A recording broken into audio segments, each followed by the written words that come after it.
Il est 9h30 du matin à Thiès. Le convoi quitte la ville dans la brume, direction Fayako, petit village fluvial de la région de Fatick. À bord, Pape Matar Sarr, accompagné de son épouse et d'un groupe de partenaires engagés. Ce n'est pas une visite protocolaire, c'est un retour aux sources chargées de sens. Le football n'est plus un simple sport. Aujourd'hui, il devient moteur de développement. Dans les ruelles sablonneuses de Fayako, l'attente est grande. Le fils du terroir est de retour. Accueilli par les applaudissements, les youyous, les sourires, Pape Matar Sarr foule cette terre avec émotion. À ses côtés, la fondation Pape Matar Sarr, le PNUD, l'ONPN et surtout une communauté debout, fière, impatiente de partager ce moment historique. Fayako, c'est un village au bord du fleuve, accessible uniquement par pirogue. La traversée est lente, silencieuse, presque méditative. À l'horizon, les eaux calmes racontent une autre Afrique. Une Afrique profonde, oubliée parfois, mais vivante. Cette traversée, c'est aussi un symbole entre les racines et l'avenir, entre tradition et espoir.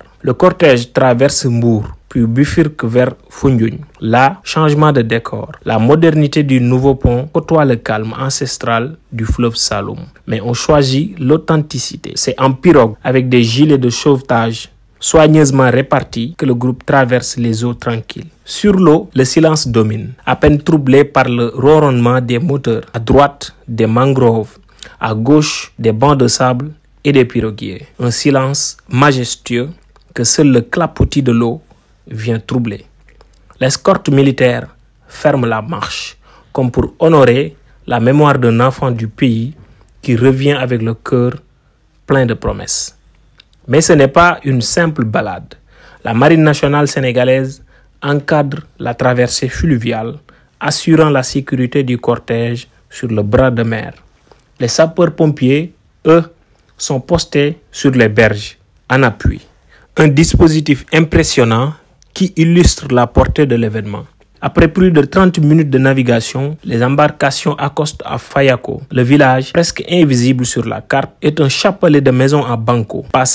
Posé entre les palmiers et le ciel, il y a peu d'habitants, mais beaucoup d'espoir dans les regards. Les rues sont sablonneuses, les infrastructures quasi inexistantes. L'école, qui accueillit la cérémonie, est à elle seule un symbole. Et pourtant, c'est ici que l'on installe le podium, les tentes, les micros, parce que c'est ici que tout doit commencer. Au cœur du programme, des dons d'équipement, un appui à l'éducation, un engagement fort pour la nutrition et l'autonomisation des jeunes. Le terrain devient une salle de classe à ciel ouvert, un point de rencontre entre ambition locale et solidarité internationale. Le football dépasse les frontières du jeu, il devient action, il devient impact. Ici, le ballon rond ne fait plus seulement rêver, il éduque, il rassemble, il soigne, il bâtit.